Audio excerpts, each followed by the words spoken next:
கர்த்தருடைய பரிசுத்த நாமத்துக்கு மகிமை உண்டாவதாக. Glory be to the holy name of the Lord. அப்போஸ்தலருடைய நடபடிகள் 9ஆம் அதிகாரம் 15ஆம் வசனம் வாசி. Acts of Apostles chapter 9 verse 15. அப்போஸ்தலர் 9:15.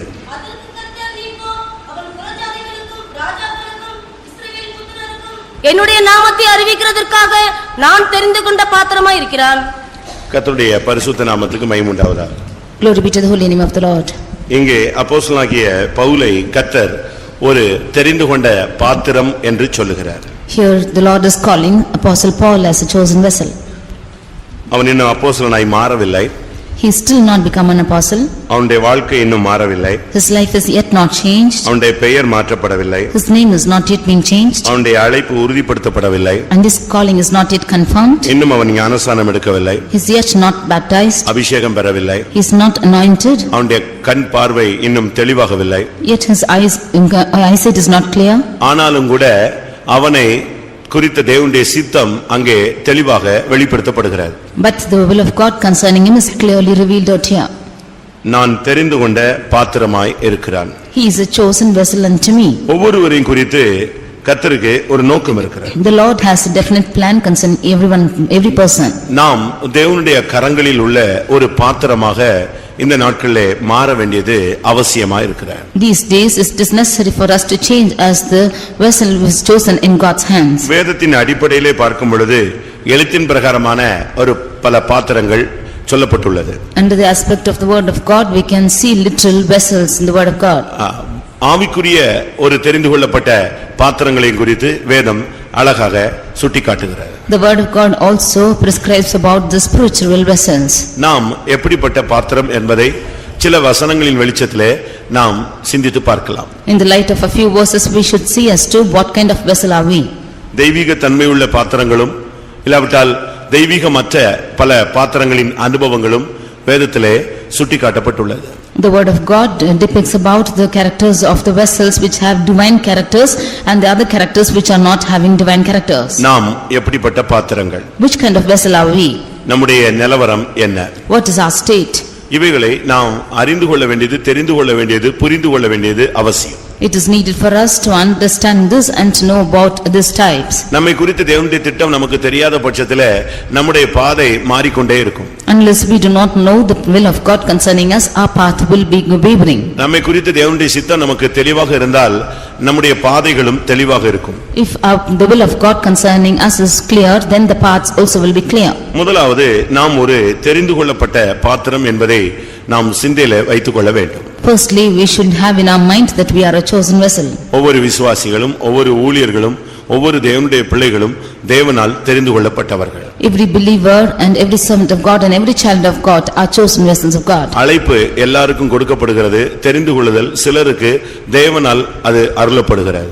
Calling is given to all, but choosing is given only to a few of them by God. அதனால தான் அழைக்கப்பட்டவர்கள் அநேகர், தெரிந்து கொள்ளப்பட்டவர்களோ சிலர் என்று சொல்லப்பட்டிருக்கிறது. But that is why it is said that many are called but few are chosen. அழைப்பு பூமியில் உள்ள எல்லாருக்கும் கொடுக்கப்படுகிறது. ஆனா ஒரு சிலரை தான் கர்த்தர் செலக்ட் பண்ணி இந்த மார்க்கத்திலே இந்த மகிமையான உபதேசத்துக்குள்ளே வழி நடத்துகிறார். Everyone in this world are given this calling, but only a few are being selected by God and are led in this doctrines. நாம் தெரிந்து கொண்ட பாத்திரங்களா அப்படின்னு எப்படி கண்டுபிடிக்கிறது? How can we find out that we are chosen vessels? தெரிந்து கொண்ட பாத்திரங்களுடைய ஆண்டவர் நடத்துகிற பாதையே விலையேறப்பட்டதாக இருக்கும், வித்தியாசமானதாக இருக்கும், மகிமையானதாக இருக்கும், நிறைவுள்ளதாக இருக்கும். The path in which the people are chosen will be different. It will be totally different concerning all, and it will be with fullness, and there will be glory in it. தெரிந்து கொள்ளப்பட்ட ஒரு மனிதனுடைய பாதை ஒரு தெரிந்து கொள்ளப்பட்ட பாதையாக இருக்கும். The path of the chosen man will be a path which is chosen. அவனுடைய பாதை தெளிவாக இருக்கும். And it will be clear. அவன் தெரிந்து கொள்ளப்பட்டான் என்று சொன்னால் அவன் தடுமாறவே மாட்டான். If he is chosen, he will never stumble. நீங்க பவுலுடைய வாழ்க்கையை நீங்க பாருங்க. பின்வாங்கினான், மறுதலித்தான், சபித்தான், தேவனை விட்டு விலகினான், கிறிஸ்துவின் அன்பு அவனுக்கு குறைந்து போய்விட்டது, வெட்கப்படுத்தப்பட்டேன் அப்படிலாம் அவனுக்கு பைபிள்ல சொல்லப்பட்டதே இல்லை. When you consider the life of Paul, you cannot see in the word of God that he is backslided, he has departed away from the love of Christ and he has denied Christ. We can never see that things in him. நான் இன்றைக்கு ஒரு சில தெய்வீகமான பாத்திரத்தன்மைகளை உங்களுக்கு சொல்கிறேன். Today I want to place before you about the divine vessels. கடைசியிலே தெய்வீகமற்ற தன்மையுள்ள பாத்திரங்களையும் நான் உங்களுக்கு சொல்கிறேன். And finally I want to say about the vessels which have lost divinity. இவைகளில் உங்களை எதிலே இணைத்து சரிப்படுத்திக் கொள்ள முடியும் என்பதை நீங்கள் சிந்தித்து பாருங்கள். You think as to in which kind of vessel can you unite yourself and rectify yourself. ஒன்றை நாம் புரிந்து கொள்ள வேண்டும். One thing you should understand. நாம் பாவிகளா இருக்கையிலேயே கர்த்தர் நம்மை தெரிந்து கொண்டார். When we were yet sinners, the Lord has chosen us. அப்பொழுதே நம்மை குறித்த ஒரு நோக்கம் வைத்திருக்கிறார். It was then that the Lord had his purpose upon us. சீயோனின் பிறப்பு என்பது தேவன் ஆதியிலேயே அநாதி தீர்மானத்தின்படியே உருவாக்கப்பட்ட ஒரு அழைப்பு. The birth of Zion is a calling which is given even before the foundation of the world. இதைத்தான் எபேசியர் 1 அதிகாரத்திலே பார்க்கும் பொழுது உலக தோற்றத்துக்கு முன்னே கிறிஸ்துவுக்குள் நம்மை தெரிந்து கொண்டபடியே என்று எபேசியர் 1:3 பவுல் பேசுகிறார். That is what in Ephesians chapter 1 verse 3 St. Paul speaks that he has chosen us before the foundation of the world. 1:4 நாம் அதை பார்க்க முடியும். In Ephesians 1:4 we can see this. உலக தோற்றத்திற்கு முன்னே கிறிஸ்துவுக்குள் நம்மை தெரிந்து கொண்டபடியே. According as he has chosen us in him before the foundation of the world. உலக தோற்றத்துக்கு முன்னே நாம் தெரிந்து கொள்ளப்பட்ட பாத்திரங்கள். Therefore we are the vessels which are chosen before the foundation of the world. தெரிந்து கொண்ட பாத்திரம் என்று சொன்னால் அவனுக்கு இந்த உலகத்திலே எந்தவிதமான பிடிப்பும் இருக்காது. If he is a chosen vessel then he will have no clutches in this world. நம்முடைய ஊழியக்காரர்களை எடுத்துக்கொள்ளுங்கள். You take for our servants of God. நம்முடைய விசுவாசிகளை எடுத்துக்கொள்ளுங்கள். You take for our believers. நம்முடைய வாலிபர்களை எடுத்துக்கொள்ளுங்கள். You take our youth. அந்த கூட்டங்களிலே கூட தெரிந்து கொள்ளப்பட்ட பாத்திரங்கள் உண்டு. Even in that groups we can see the chosen vessels. அந்த தெரிந்து கொள்ளப்பட்ட பாத்திரங்களை குறித்து தேவனுக்கு ஒரு நோக்கம் உண்டு. About those chosen vessels the Lord has a purpose. அந்த தெரிந்து கொள்ளப்பட்டவர்களுடைய நிலவரத்தை நீங்க பாத்தீங்கன்னு சொன்னா அவங்களுடைய தரிசனம் வேறு மாதிரி இருக்கும், அவங்களுடைய அழைப்பு வேறு மாதிரி இருக்கும், அவங்களுடைய ஊழியம் வித்தியாசமா இருக்கும், அவங்களுடைய பேச்சு நடை உடை எல்லாமே சேஞ்சஸா இருக்கும். If you see about the character of the chosen vessels, then their calling will be different, they are walking and they are talking and all the activities will be different. நான் திரும்பவும் சொல்லுகிறேன். I again repeat. விசுவாசிகளுக்குள்ளானாலும் வாலிபர்களுக்கு உள்ளானாலும் ஊழியர்களுக்குள்ளானாலும் ஒரு கூட்டம் தெரிந்து கொள்ளப்பட்ட பாத்திரங்கள் உண்டு. அவர்கள் இவர்களே நடுவில் ஒரு விலையேற பெற்றவர்களாக வாழ்ந்து காட்டுவார்கள். In the midst of believers, the servants of God and all the youths also, we can see a group of chosen vessels who are being chosen by God, and amongst them they will be different. அவருடைய பேச்சு வித்தியாசமாக இருக்கும். Their talks will be different. அவருடைய பழக்க வழக்கங்கள் வித்தியாசமா இருக்கும். Their practices will be different. அவருடைய தரிசனங்கள் ஆவிக்குரிய அனுபவங்கள் இந்த அழைக்கப்பட்ட ஊழியர்களுக்கும் தெரிந்து கொள்ளப்பட்ட ஊழியர்களுக்கும் உள்ள வித்தியாசத்தை நாம் கண்டுபிடிக்கலாம். Their visions and their spiritual aspects will be different by the ones who are called and chosen. நீங்களே கண்டுபிடிச்சிடலாம். You can yourself find. நீங்களே உங்களால கண்டுபிடிக்க முடியும். You yourselves can find them out. உங்களுடைய சபையிலே நீங்கள் அப்படிப்பட்ட நபர்களை ஈஸியாக சுலபமாக தெரிந்து கொள்ளலாம். ஏனென்றால் இவர்கள் தெரிந்து கொள்ளப்பட்டவர்களுக்கும் மற்றவர்களுக்கும் ஒரு பெரிய வித்தியாசம் உண்டு. In your churches you can easily spot them out because there's a great difference between the chosen ones and the others.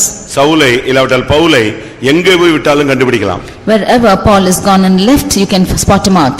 பேதுருவை எங்க விட்டாலும் கண்டுபிடிக்கலாம். Wherever Peter is found, he can be எந்த spotted. இடத்துல நீங்கள் தெரிந்து கொள்ளப்பட்டவனை விட்டாலும் அழகாக அவனுடைய அந்த ஒரு பெரிய திரள் கூட்டத்தில் விட்டாலும் அவனை ஈஸியா கண்டுபிடிச்சிடலாம். Even if you leave them in a large crowd, the chosen ones can be spotted out. எவ்வளவு பூக்கள் இருந்தாலும் அதுக்கு மத்தியில லீலி புஷ்பத்தையோ ரோஜாவோ வச்சா தனியா நிஞ்சிட முடியும், கண்டுபிடிக்க முடியும்.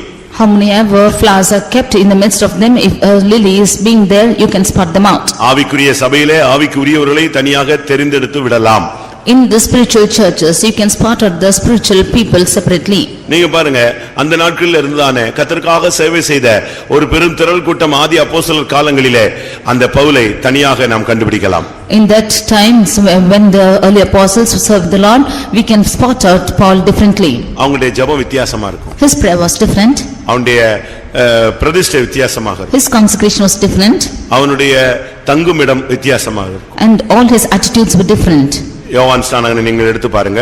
You take John the Baptist. பழைய ஏற்பாட்டிலே எலியாவை எடுத்து பாருங்க. You take Elijah in Old Testament. அவர்களெல்லாம் தீர்க்கதரிசிகள், பெரிய மேன்மையான ஸ்தானத்துக்கு போகக்கூடிய தேவனுடைய ஊழியர்கள். ஆனால் அவர்கள் இந்த பூமியிலே தனித்துவம் வாய்ந்தவர்களாக வாழ்ந்து காட்டினார்கள். காரணம் அவர்கள் தெரிந்து கொள்ளப்பட்ட பாத்திரங்கள். They were prophets or servants of God who had to go to an honorable place, and in this world they lived with the individuality because they were chosen vessels. தெரிந்து கொள்ளப்பட்டவன் கிறிஸ்துவின் அன்பை விட்டு வெளியே போக மாட்டான். He who is chosen will never go away from the love of அவன் Christ. கிறிஸ்துவை விட்டு விலக மாட்டான். He will never depart from Christ. பாடுகளிலே பின்வாங்க மாட்டான். In sufferings he will not backslide.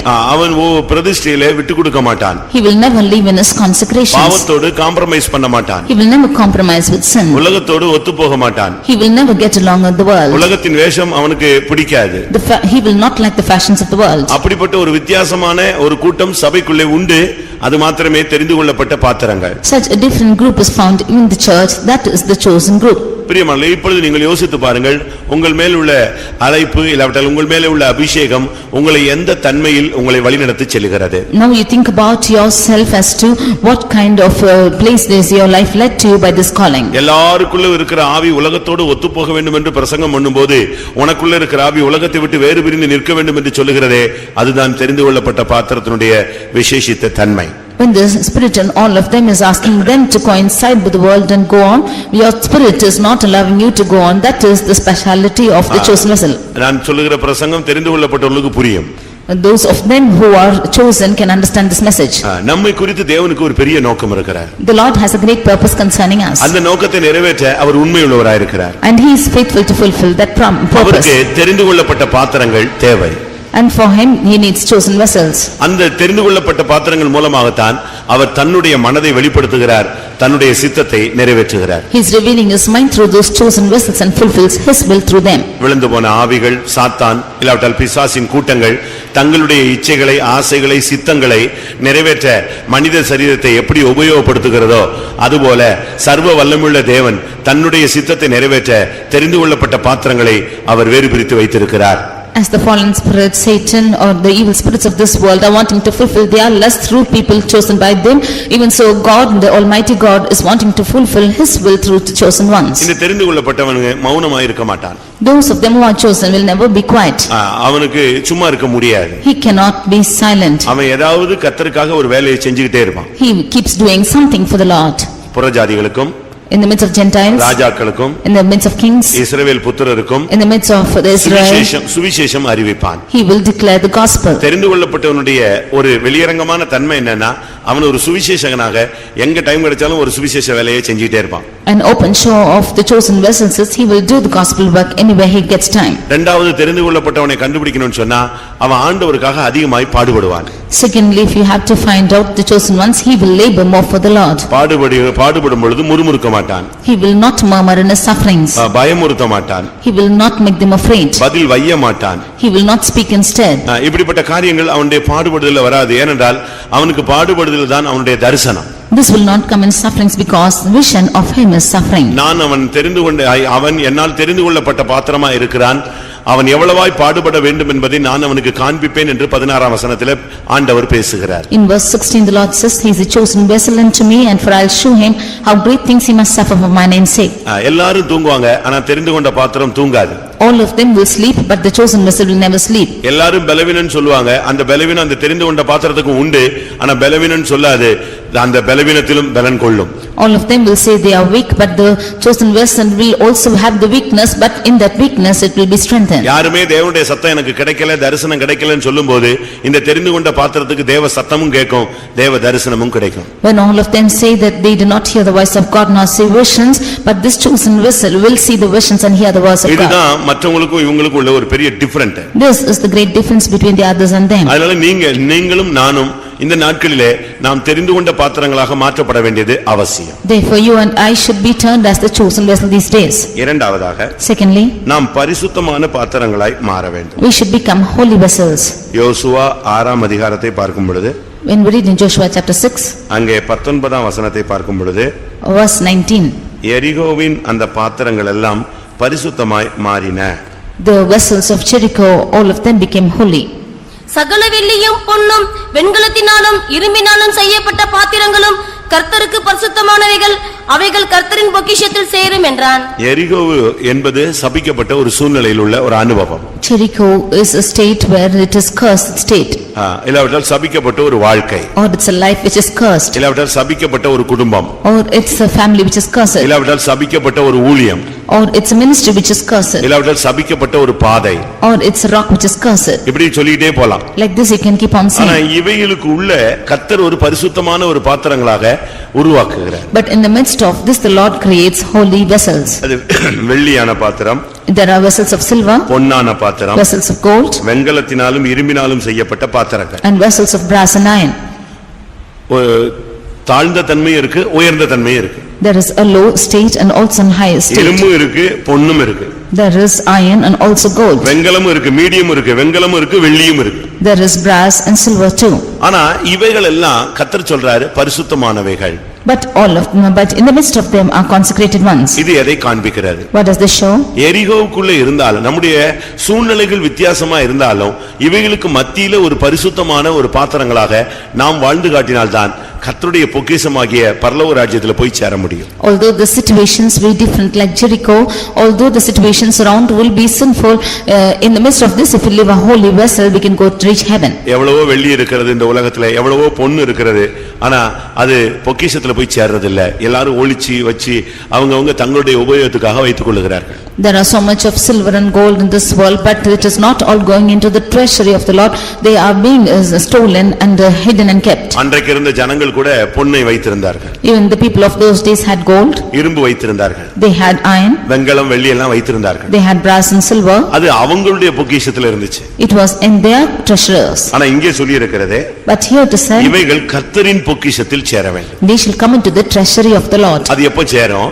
When it shall come? இதெல்லாம் பரிசுத்தமா மாறும்போது கர்த்தருடைய பொக்கிஷத்துல இதுக்கு வாய்ப்பு உண்டு. Only when these are becoming holy, it has a place in the treasure of the Lord. இந்த பரிசுத்தம் என்பதுதான் நம்முடைய இலக்கு. This holiness is a mark. பரிசுத்தம் இல்லாமல் ஒருவனும் தேவனை தரிசிப்பது இல்லையே. Without holiness, no man shall see the Lord. இன்னைக்கு உலகத்துல ஒரு வேலைக்கு போனா பல ரவுண்ட்ஸ் இன்டர்வியூ இருக்கிறது. Today, if you go for work in this world, there are many rounds of interview. ஒவ்வொரு ரவுண்ட்ஸா கேட்டுட்டே இருப்பாங்க. They will ask you in every round. First ரவுண்ட்ல அவுட்னா வெளிய வந்துற வேண்டியதான். If you are gone out in the first round, you should come out. Second round, third ரவுண்ட்ல out ஆனாலும் வெளிய வந்துறலாம். If you are filling in second and third rounds, you should come out. Final HR ரவுண்டுமா. And he will have a final touch. HR. There's a HR. அது கூட திடீர்னு fail ஆயிடும். And sometimes it will fail in that too. இப்படிதான் நமக்கும் இந்த உலக பாதையில பலவிதமான ரவுண்ட்ஸ் இருக்கு. Like this, in this worldly life also we have many rounds. காணிக்கை ஒரு ரவுண்ட்னு வச்சுக்கங்களேன், நம்ம எல்லாம் வின் பண்ணிடுவோம். In our aspect, offering will be a round. இப்படி ஒவ்வொன்றும் Dress ஒவ்வொன்றுக்கும் ஒவ்வொரு ரவுண்ட்ஸ் வைக்கிறார்னு வச்சுக்கங்களேன். We can have every round for everything, even for our dress. சில இடங்கள்ல போனா ஒவ்வொன்றுக்கும் ஒவ்வொரு mark. In one place, if we go and see, there is a mark for everything. பேச்சுக்கு ஒரு அவங்களுடைய பர்சனாலிட்டிக்கு ஒரு மார்க் இருக்கு. For his talks, for his personality, there is a mark. அவங்களுடைய பேச்சு ஸ்டைலுக்கு ஒரு மார்க் இருக்கு. For the style of his speech, there is a mark. அவங்களுடைய GK ஜெனரல் நாலேஜுக்கு ஒரு மார்க் இருக்கு. For his general knowledge, there is a mark. இப்படி ஒவ்வொன்றுக்கும் மார்க் போட்டுட்டே வருவாங்க. Like this, they give marks for everything. அதுபோல Like this, நமக்கு பிரதிஷ்டைக்கு ஒரு மார்க் போடுவாரு. for our consecration, he gives us a mark. கிறிஸ்துவின் மேலுள்ள அந்த தனியாத அன்புக்கு ஒரு மார்க் போடுவாரு. For the love which is not quenching upon Christ, he gives us marks. நம்முடைய விசுவாசத்துக்கு ஒரு மார்க் போடுவாரு. For our faith, he gives a mark. இப்படி போட்டுட்டே வரும்போது நம்முடைய மார்க் எவ்வளவு கிடைக்கும்? Like this, if he should calculate marks, then what much it will come to us? யோசிச்சு பாருங்க. Just think and see. இன்னொருத்தன் போடணும் இல்ல, தேவன் போடணும் இல்ல, நீங்களே உங்களை கொஞ்சம் கொஞ்சம் போட்டு பாத்துக்கிட்டே இருங்களேன். Not that anyone else should allot their marks or God should give you marks, you give your marks for yourself. ஒரு காலத்துல ஹாஸ்பிடல்ல போய் ஃபீவர் எவ்வளவு இருக்குன்னு கண்டுபிடிப்பாங்க. In the days before, they will go to the hospital and check as to how much of fever they have. ஹாஸ்பிடல்ல போய் sugar எவ்வளவு இருக்குன்னு கண்டுபிடிப்பாங்க. They will go and check out their sugar level at hospitals. இப்ப அப்படிலாம் இல்ல. But now it's not so. எங்க இருந்து கண்டுபிடிச்சிக்கலாம்? Where only they can find? வீட்லயே கண்டுபிடிச்சிக்கலாம். They can find it out in their houses. அதுபோல Like this. நீங்க உங்களை நீங்களே மார்க் போட்டு பாருங்க எப்படி இருக்கு. நீங்களே விசுவாசம் உள்ளவர்களோ இல்லையோ என்று உங்களை நீங்களே பரிசோதித்து பாருங்கள் என்று 2 கொரிந்தியர் 13ஆம் அதிகாரத்திலே பவுல் பேசுகிறார். In 2 Corinthians chapter 13, Paul is saying, you see as to yourselves as to how much of faith you have, whether you have faith in yourselves or no. இன்னொருத்த வந்து உனக்கு செக் பண்ண வேண்டாம். Another one need not come and check you. 2 கொரிந்தியர் 13:5 பார்க்கும் பொழுது 2 Corinthians 13:5, நீங்கள் விசுவாசம் உள்ளவர்களோ வென்று உங்களை நீங்களே சோதித்து அறியுங்கள், உங்களை நீங்களே பரீட்சித்து பாருங்கள். இயேசு கிறிஸ்து உங்களுக்குள் இருக்கிறார் என்று உங்களை நீங்களே அறியீர்களா? நீங்கள் பரீட்சைக்கு நில்லாதவர்களா இருந்தால் அறியீர்கள். நீங்களே உங்களை டெஸ்ட் பண்ணி பாருங்க, உங்க விசுவாசம் எப்படி இருக்குன்னு டெஸ்ட் பண்ணி பாருங்கங்கறார். You prove yourselves and see how much of faith you have, he says. எரிகோவின் பாத்திரங்கள் பரிசுத்தமான பாத்திரங்களாக மாற்றப்பட்டன. The vessels of Jericho became consecrated vessels. அதனுடைய சரியான அர்த்தம் பரிசுத்தம் இல்லாமல் கர்த்தருடைய பொக்கிஷத்தில் ஒருவனும் போய் சேர முடியாது. The right meaning is without holiness none of them can go and into the treasury of the Lord. உங்களுடைய Dressல ஒரு பரிசுத்தம் இருக்கணும். There should be holiness in your dressing. அதனால தான் நம்முடைய சபையில Dress பத்தி அதிகமா நம்ம வலியுறுத்துறோம். That is why we insist more about dressing in our church. உங்களுடைய பேச்சில ஒரு பரிசுத்தம் இருக்க வேண்டும். In your talks you have a holiness. மூன்றாவது உங்களுடைய பழக்க வழக்கங்கள்ல ஒரு பரிசுத்தம் இருக்கணும். Thirdly, in all your practices you have a holiness. இப்படி நம்ம ஒவ்வொண்ணா சொல்லிட்டே போலாம். Like this we can keep saying one and the other. இதெல்லாம் வெளியரங்கமா நம்ம ஈஸியா காட்டிடுவோம். These we can show it out easily. ரொம்ப பெரிய செயிண்ட் மாதிரி பேசிடலாம். We can speak as a great saint. Dressல பெரிய செயிண்ட் மாதிரி காட்டிடலாம். In our dressing we can show ourselves great saint. ஆனா தேவன் என்ன செய்றாரு? மனதில் பரிசுத்தத்தை, இருதயத்தில் பரிசுத்தத்தை, சிந்தையில் பரிசுத்தத்தை, உணர்வுகளில் பரிசுத்தத்தை, நினைவுகளில் பரிசுத்தத்தை எதிர்பார்க்கிறார். But God expects the holiness in our mind, in the heart, in the thoughts and even in the memories. வேதம் என்ன சொல்லுகிறது?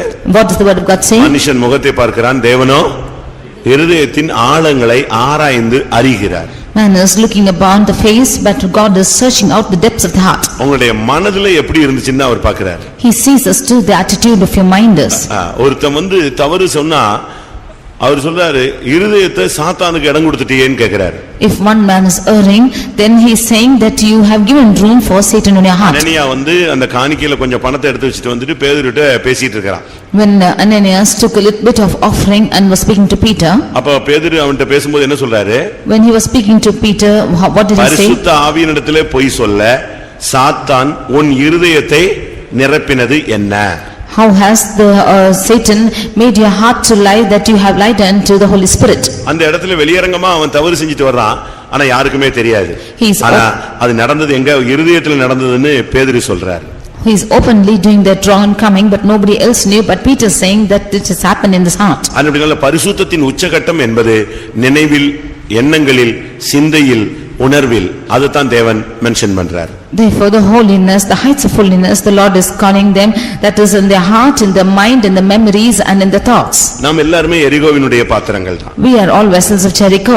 பாவத்திலே கற்பந்தரிக்கப்பட்டவர்கள் தான். We have been born in sin. துர்க்குணத்திலே உருவானவர்கள் தான். We have been formed in iniquity. ஒருவேளை உலகத்துல பொன்னா இருக்கலாம், இல்ல வெள்ளியா இருக்கலாம், இல்ல வெண்கலமா இருக்கலாம், இல்ல இரும்பா இருக்கலாம். ஆனா நீ எந்த நிலவரத்துல தரம் தாழ்ந்தோ உயர்ந்தோ எந்த நிலவரத்துல இருந்தாலும் நீ பரிசுத்தமா இருந்தா உனக்கு கர்த்தருடைய பொக்கிஷத்துல இடம் உண்டு. We might be gold or silver, brass or iron, we might be in a low or a high state in this world, but if you live a holy life, you have a part in treasury of the Lord. உன்னுடைய பரிசுத்தம் தான் உன்னை கர்த்தருடைய பொக்கிஷத்துல போய் சேர்க்கும். It is your holiness which will take you to the treasury of the Lord. அந்த எரிகோவின் பாத்திரங்கள் பொன்னாக இருந்தும் பரிசுத்தமாக விட்டால் அது பொக்கிஷத்துல போய் சேராது. If the vessels of Jericho being gold, if it's not being sanctified, it will not go into the treasury of the Lord. இந்த சபையில ஒரு இரும்பா இருக்கலாம். You might be an iron in the church. இல்ல வெண்கலமாக இருக்கலாம். Or you might be brass. இல்ல வெள்ளியாக இருக்கலாம். Or you might be silver. இல்ல நீங்க ஒரு பொன்னாக தேவனால் இந்த சபைக்கு கொண்டு வந்திருக்கலாம். Or you might be brought as gold into this church. ஆண்டவர் எப்படி வச்சிருக்காரோ அத பத்தி நீ கவலைப்படாத. Don't mind as to how the Lord has kept you. நீ இரும்பு பொன்னாகணும்னு பார்க்க வேண்டாம். இரும்பு பரிசுத்தமா போனா யாரா மாறிடலாம், கர்த்தருடைய பொக்கிஷத்துக்கு போயிடலாம். You don't see if you are gold, if you are iron, if you are holy, you can go to the treasury of the Lord. இதைத்தான் பவுல் பேசும்பொழுது நீ அடிமையா அழைக்கப்பட்டால் அடிமையாயிரு, சுயாதீனனா அழைக்கப்பட்டால் சுயாதீனனாயிரு. கர்த்தர் உன்னை எந்த ஸ்தானத்துல அழைச்சிருக்கிறாரோ அதுல இருந்து நீ பிரகாசித்தா போதும். That is what when St. Paul is speaking, he is saying, if you are a slave, you be as a slave. If you are free, then you be free as how the Lord has called you, be in that calling. நீ நட்சத்திரமா இருந்துட்டு சூரியனா மாறணும்னு உனக்கு பிரசங்கம் நாங்க பண்ண மாட்டோம். நீ சூரியனா இருந்து நட்சத்திரனா மாறணும்னு பிரசங்கம் பண்ண மாட்டோம். நீ சந்திரனா இருந்து சூரியனா மாறணும்னு இல்ல, நீ சந்திரனா இருந்து பிரகாசிக்கணும், அதான் முக்கியம்.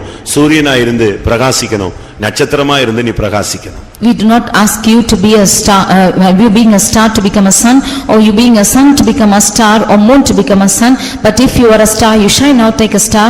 If you are a moon, you are a moon out, shine out like the moon. And if you are a sun, shine like the sun. நீ மார்க்கந்த பின்ன நட்சத்திரமாய் போய்விடக்கூடாது, இருளடைந்த நட்சத்திரமாய் போகக்கூடாது, விழுந்து போன நட்சத்திரமாய் போகக்கூடாது, பிரகாசிக்கிற நட்சத்திரமாய் நிலைத்திருக்க வேண்டும். You should not be as the stars which are going away from the path. You should not be as the stars which are falling off. You should not be as the darkened star. You should be as the star which is giving out light. மூன்றாவதாக Thirdly, எபிரேயருக்கு எழுதின நிருபம் 9ஆம் அதிகாரம் 4ஆம் வசனத்தின்படி Hebrews chapter 9 verse 4. எபிரேயர் 9:4.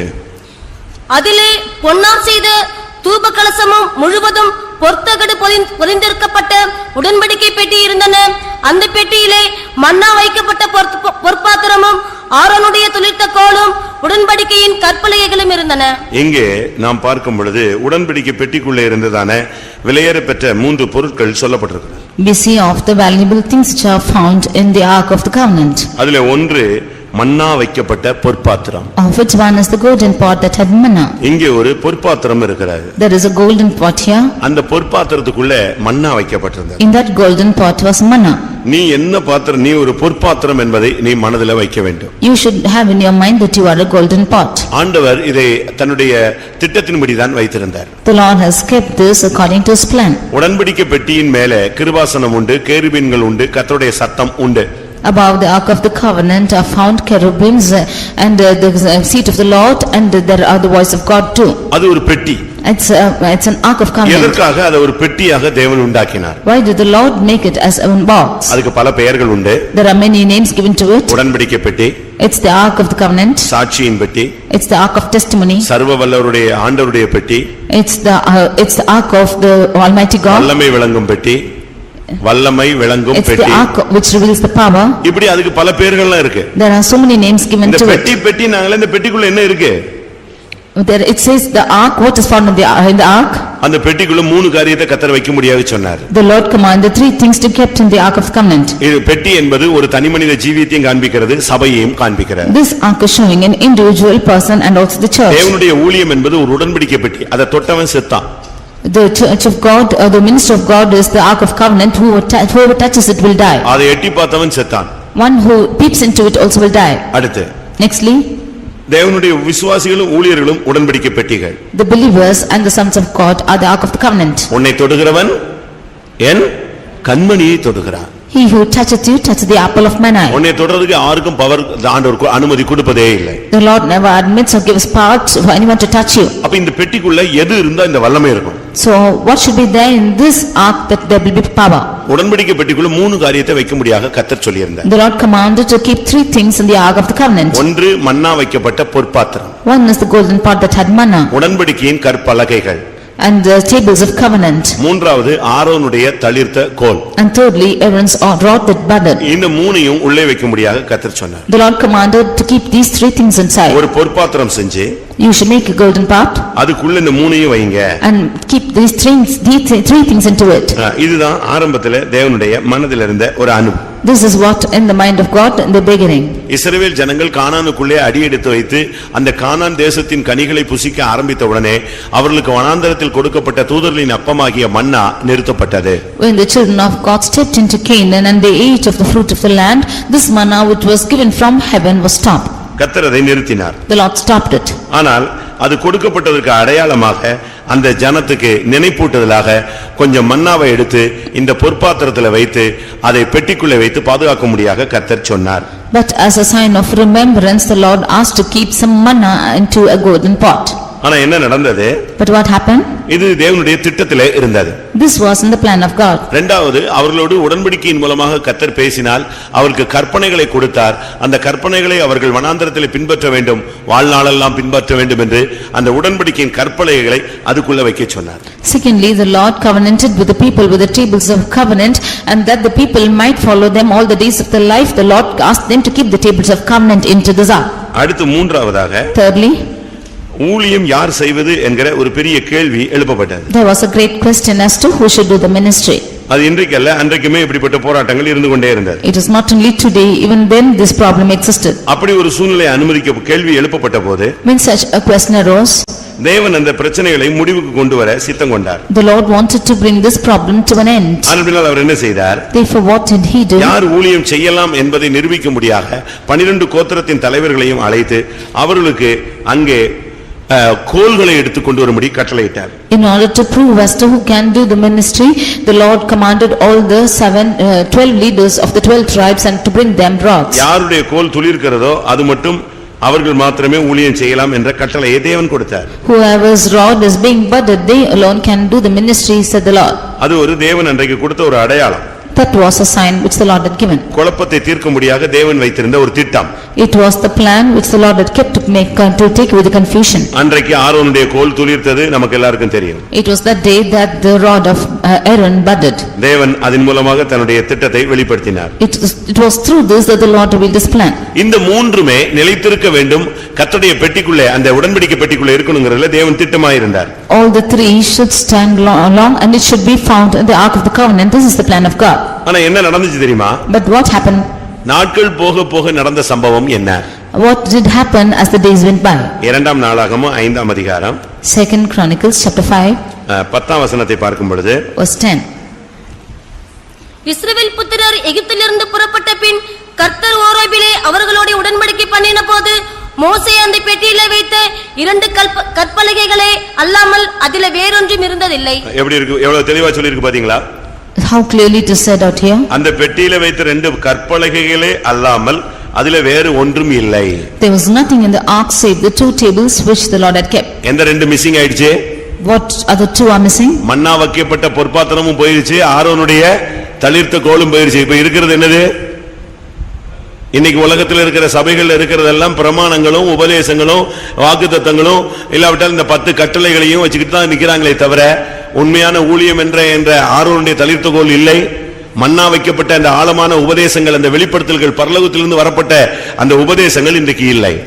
The golden pot that had manna and the Aaron's rod that budded are missing, and today in this world also we can see that churches are existing only with the covenants, with the 10 commandments which the Lord has given, and with only these statutes they are running, but the golden pot and the Aaron's rod are missing the churches. இன்னைக்கு நீங்க பாத்தீங்கன்னா சபைகள்ல இந்த 10 கற்பனைகள் மட்டும் சொல்லிட்டே இருப்பாங்க.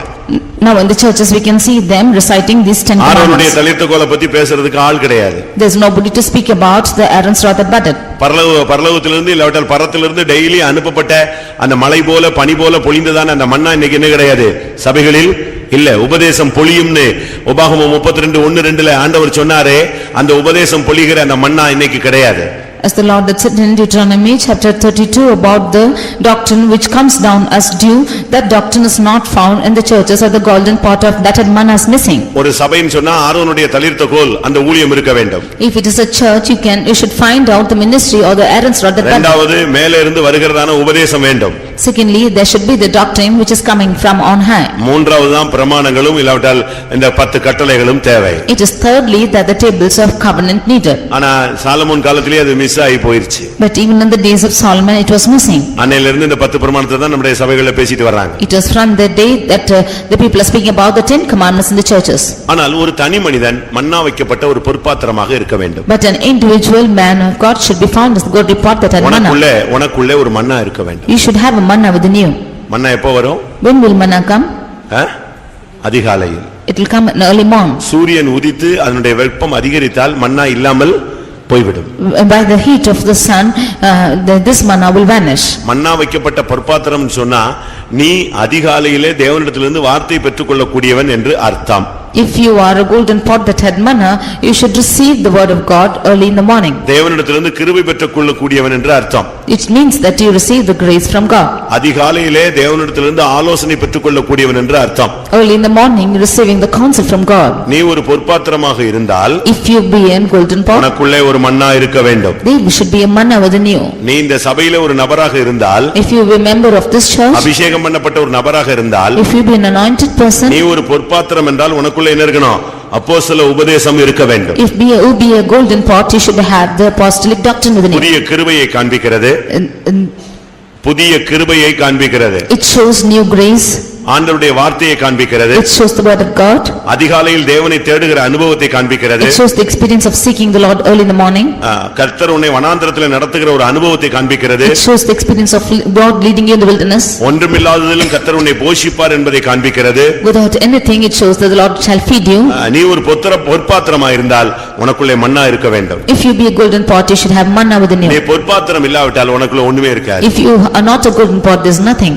அதனால் நாம ஒவ்வொருவருமே ஒரு பொற்பாத்திரங்களாக நாம் இருக்க வேண்டும். Therefore, each of us should be found as golden pots. எம்டியா இருக்க கூடாது. You should not be empty. அந்த பொற்பாத்திரத்துக்குள்ள என்ன இருந்துச்சு? What was found in the Manna golden pot? இருந்தது. Manna was found. புதிய கிருபை இருந்தது. There was new grace. புதிய வல்லமை இருந்தது. There was new power. ஒரு புதிய பலன் இருந்தது. There was new strength. தேவனை தரிசிக்கக்கூடிய ஒரு பாக்கியம் இருந்தது. They to have the privilege of seeing the Lord. அதிகாலையிலே தேவனை எழுப்புகிற அனுபவம் இருந்தது. It had the experience of waking early morning. கர்த்தருடைய பரிசுத்த நாமத்துக்கு மகிமை உண்டாவதாக. Glory be to the holy name of the Lord. அடுத்ததாக Nextly, 2 தீமோத்தேயு 2 Timothy 2 அதிகாரம் chapter 2 20-21 வசனங்கள். verses 20 and 21.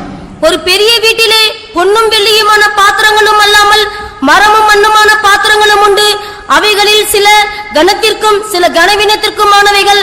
ஆகையால் ஒருவன் இவைகளை விட்டு தன்னை சுத்திகரித்துக் கொண்டால் அவன் பரிசுத்தமாக்கப்பட்டதும் எஜமானுக்கு உபயோகமானதும் எந்த நற்கிரியையும் செய்ய ஆயத்தமாக்கப்பட்டதுமான கனத்திற்குரிய பாத்திரமாய் இருப்பான். இங்கே கனத்துக்குரிய பாத்திரத்தை பற்றி தெளிவாக சொல்லி இருக்கிறார்.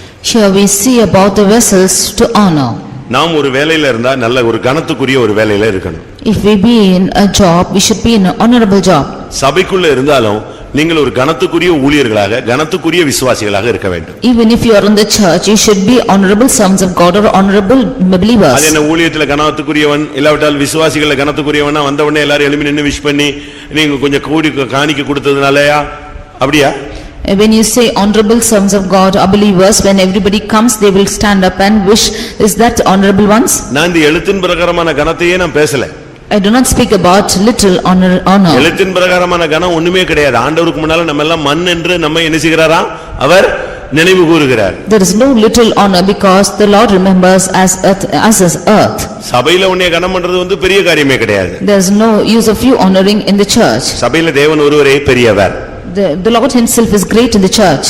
அப்படினால கனம் சொன்ன உடனே உங்களை பார்த்த உடனே விஷ் பண்றது கனம் பண்றது உங்களுக்கு மரியாதை செலுத்துறது இதெல்லாம் கனம் அல்ல. When you say honor, one glass raising up to wish you or honoring you is not honor. தேவன் உன்னை கனம் பண்ணுகிற ஒரு வாழ்க்கை இருக்கிறது. There is a life where God is honoring your life. தேவன் கனம் பண்ணுகிற ஒரு பாத்திரமாக நீ மாற வேண்டும். You should be changed as a vessel where God will honor you. அந்த பாத்திரம் கனத்துக்குரிய பாத்திரமாய் மாறினது. That vessel changed as a vessel to honor. கனத்துக்குரிய பாத்திரம்னா என்ன அர்த்தம்? What is the meaning of vessel of honor? சுத்திகரிக்கப்பட்டவன் அர்த்தம். It's a sanctified one. முதலாவது ஒரு விசுவாசி ஒரு ஊழியக்காரன் எப்பொழுதுமே தன்னை சுத்திகரித்துக் கொண்டே இருக்க வேண்டும். Firstly, a believer or a servant of God should always keep sanctifying himself. சுத்திகரிக்கப்பட்ட ஒரு வாழ்க்கை நமக்கு அவசியமாக இருக்கிறது. We need a life which is sanctified. இன்னைக்கு சுத்திகரிக்கப்படாத எந்த ஒரு மனிதனும் அவன் கனவீனத்துக்குரியவனே. Today, any man who is not sanctified is to be dishonored. சுத்திகரிக்கப்பட்ட நிலவரத்துல இருந்தாதான் கர்த்தர் உன்னை கனம் பண்றாருன்னு அர்த்தம். Only when you are found in the state of sanctified, then only the Lord is honoring இன்னொரு you. விதத்துல சொல்லணும்னு சொன்னா In other words, when you say, கர்த்தர் உன்னை கனமுள்ள பாத்திரமா பார்க்கணும்னா நீ டெய்லி உன்னை நெஞ்சிட்டே இருக்கணும், சுத்திகரிச்சுட்டே இருக்கணும். if the Lord should look upon you as an honorable vessel, you should every day sanctify yourself. நீ ஒரு பெரிய வீட்டிலே காணப்படுகிறாய். You are found in a great house. நீ மரமோ வெள்ளியோ பொன்னோ மண்ணோ அத பத்திலாம் பேச்சு கிடையாது. It's not a matter whether you are gold or silver or wood or of earth. நீ இந்த சபையில வந்து நீ பணக்காரன் ஏழை பரதேசி புதியவன் படிச்சவன் படியாதவன் இந்த பேதங்கள் தான் கிடையாது. After coming into this church, there's no divisions of whether you are rich or poor, or whether you are learned or unlearned, there's no differentiations like this. அப்படிப்பட்ட விகற்பமான எண்ணங்கள் இருந்தா நம்ம சபையாக கட்டி எழுப்பப்பட முடியாது. If you have such differentiation of thoughts, then this church cannot be built up. இந்த பில்லருக்குள்ள பாத்தீங்கன்னா ஒரு கம்பி கொஞ்சம் கம்பி இருக்கு. If you see in this pillar, there will be iron rods. அதுக்குள்ள சிமெண்ட் இருக்கு.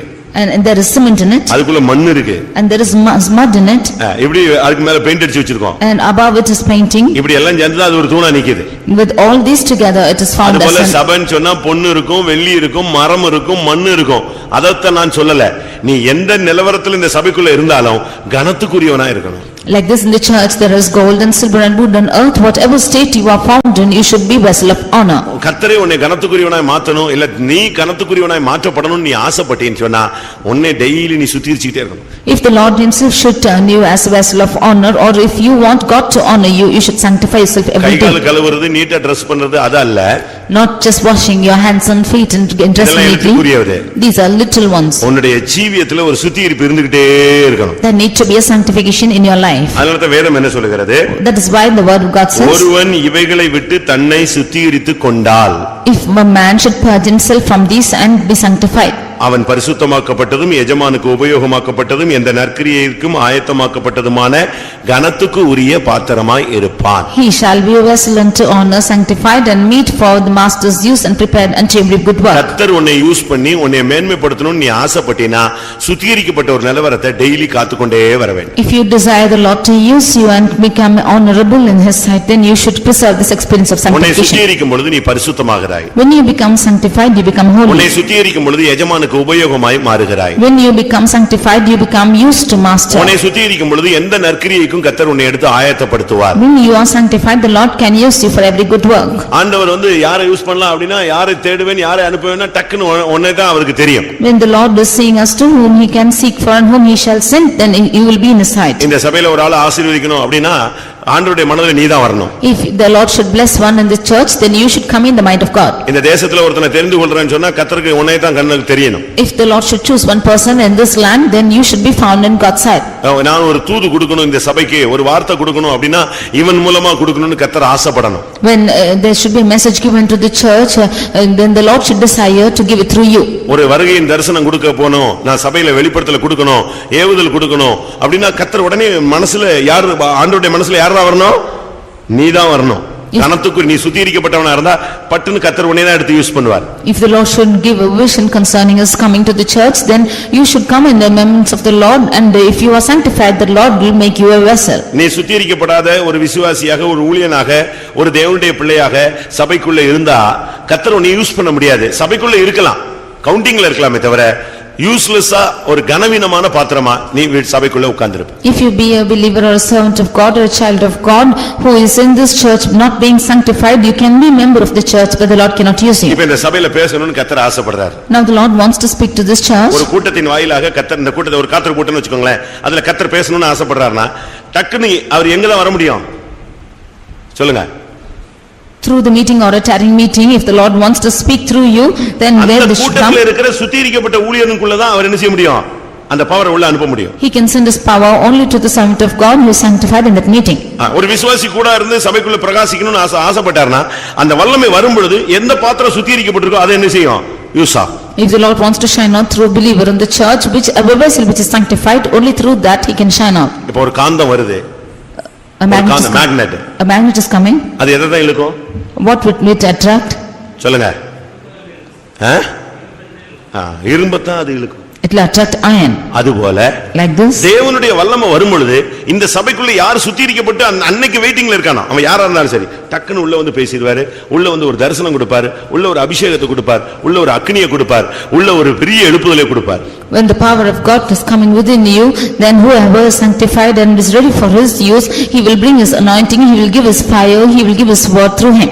அந்த லெவல்ல நம்ம கூட்டங்களுக்கு வரணும். To that extent we should come to the meetings. நம்ம பிராக்டீஸ் எப்படி தெரியுமா?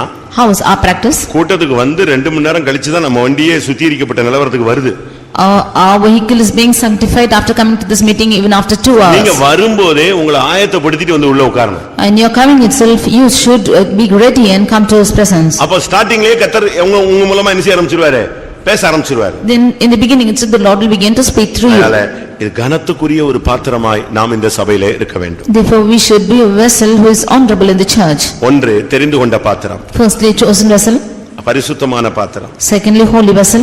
மன்னா வைக்கப்பட்ட பொற்பாத்திரம். Thirdly golden pot which had manna. அடுத்து கனத்துக்குரிய பாத்திரம். And fourthly honorable vessel. 23ஆம் சங்கீதம் 5ஆம் வசனம். Psalm 23 verse 5.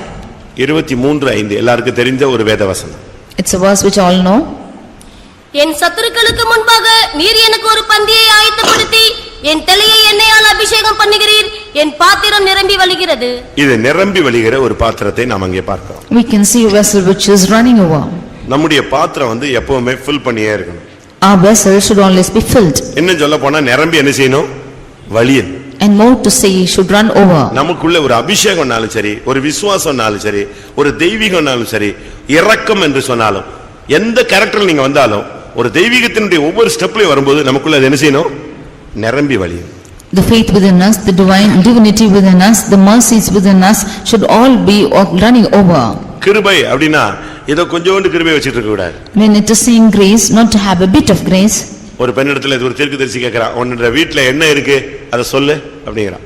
And to a woman, a prophet is asking us to what is there in her அவ என்ன house. சொன்னா? கொஞ்சோண்டு மாவு இருக்கு, கலயத்துல என்ன இருக்கு? கொஞ்சோண்டு எண்ணெய் இருக்கு. She said a little flour and a little oil in the pot. எப்படி இருக்கும்? How it will be? வீட்ல என்னதான் இருக்கு? கொஞ்சம் மாவு, கொஞ்சம் எண்ணெய். A little flour and little oil in her house. இப்படி தான் இன்னைக்கு अनेகருடைய நிலவரம். This is how many of their status. ஆனா இங்கே தாவீது சொல்றான், என் பாத்திரம் எப்படி இருக்கு? ஃபுல்லா நிரம்பி இருக்கு. But here David says that his cup runneth over. அபிஷேகம் சொன்னா நீ அப்படியே செத்து போன மாதிரி உட்கார்ந்திருக்க கூடாது. When it is anointing, you should not be found in a dead state. அபிஷேகம் வரும் பொழுது முடவன் மானை போல குதிப்பான். When the anointing comes, the lame also shall jump like a deer. மலைகளே ஏன் துள்ளுகிறீர்கள்? குன்றுகளே உங்களுக்கு என்ன வந்தது? அதுக்கு அவங்க சொன்ன அந்த குன்றுகளும் மலைகளும் சொன்ன பதில், தேவரீர் எனக்குள் வாசமாயிருக்கிறீர். When he is asking us to why the mountains are leaping and the hills are jumping, the reply to that is, the Lord God is within us. அபிஷேகம் வரும்போது மலையே துள்ளுதான். When the anointing comes, the mountains are skipping. அதனால நமக்குள்ள ஒரு நிறைவு இருக்கணும். Therefore there should be a fullness within us. விசுவாசம் அப்படினு சொன்னா என்ன பண்றது? ஜெபிச்சிட்டே தான் இருக்கேன். When is saying about faith, what to do? We are keeping on praying. அப்படினு சொன்னா விசுவாசம் எங்க தான் இருக்கு? தர தட்டிக்கிட்டு இருக்கு. If it is so that the faith is on the landscape, நீங்க என்ன சொல்லணும்? what should you say? நான் விசுவாசிக்கிறவர் இன்னார் என்று அறிவேன். I know whom I have believed. அதுதான் நம்முடைய விசுவாசம். That is our faith. நமக்குள்ள அந்த இல்லாமை இயலாமை வரக்கூடாது. இல்லாமை வந்துச்சுன்னா உள்ளவனுக்கு கொடுக்கப்படும், இல்லாதவனுக்கு உள்ளதும் எடுத்துக்கொள்ளப்படும். When you should say no, you do not have, then the person who is having nothing and everything will be taken away from him, and to him he has, the Lord adds full. அபிஷேகத்துல நீ நிரம்பி வழியணும், விசுவாசத்துல நிரம்பி வழியணும், பரிசுத்தத்துல நிரம்பி வழியணும், கிறிஸ்துவின் அன்புல நிரம்பி வழியணும்.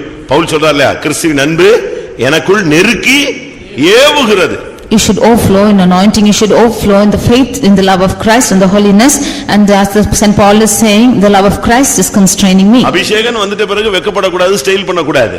When the anointing comes, you should not be ashamed and be confounded. நீ உன்னுடையவன் அல்ல, for ye are not your own, நீ கிரயத்துக் கொள்ளப்பட்டவன். ye are brought with a price. பரிசுத்தாவினுடைய ஆலயம், நீங்கள் உங்களுடையவர்கள் அல்ல என்று அறியீர்களா?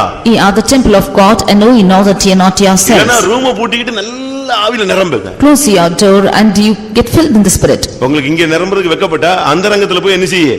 உன் அறை விட்டு பூட்டு அந்தரங்கத்துல கூப்பிடு, அபிஷேகத்துல நிரம்பி ஆடி பாடு. If you are ashamed to get filled here, then go to your houses, lock your doors, and you get filled in the spirit and sing and dance. நீ சொல்லணும், என் பாத்திரம் என்ன எப்படி இருக்கு?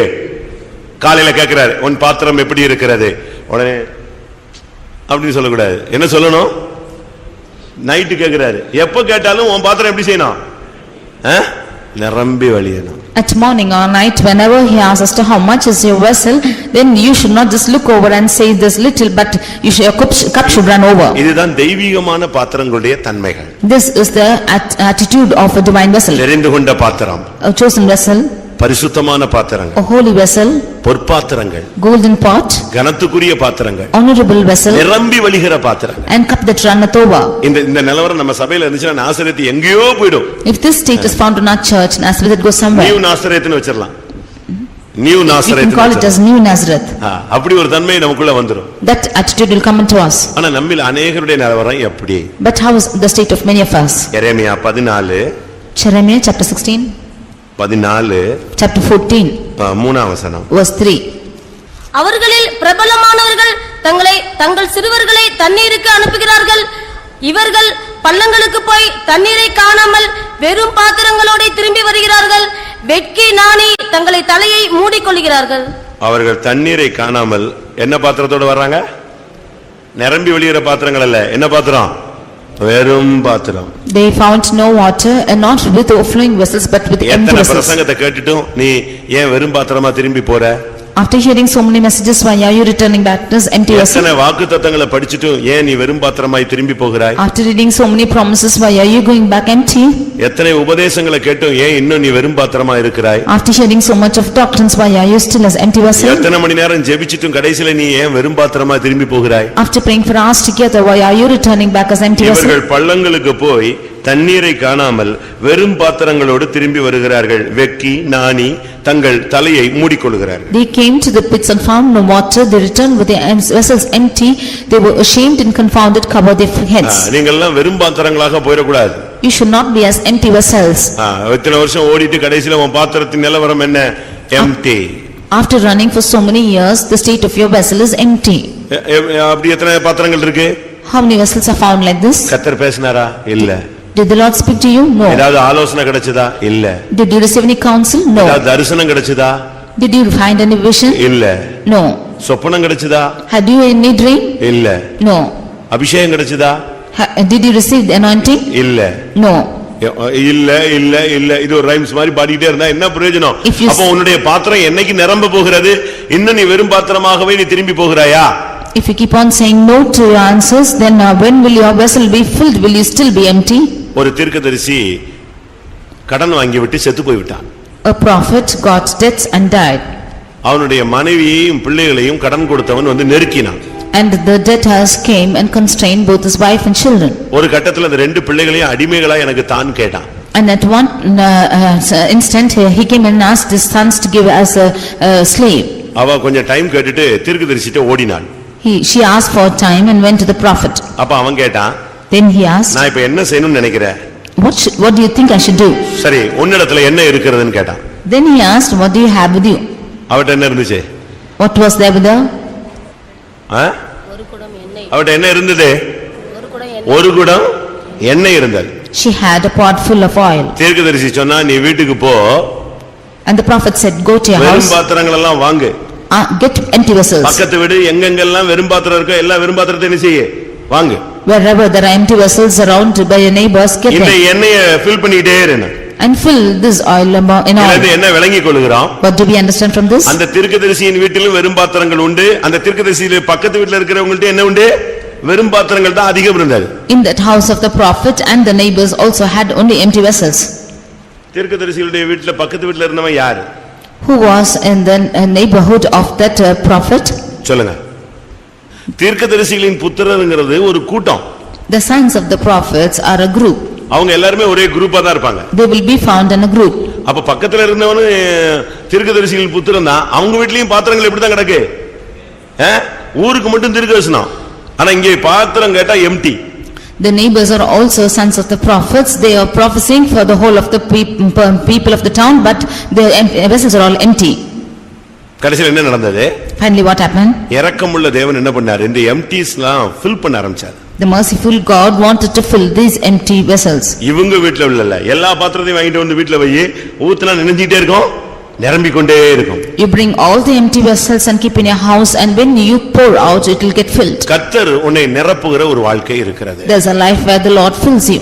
அந்த வாழ்க்கைக்கு நீங்கள் உங்களை சமர்ப்பிக்க வேண்டியது அவசியம். For that life, you should surrender yourselves.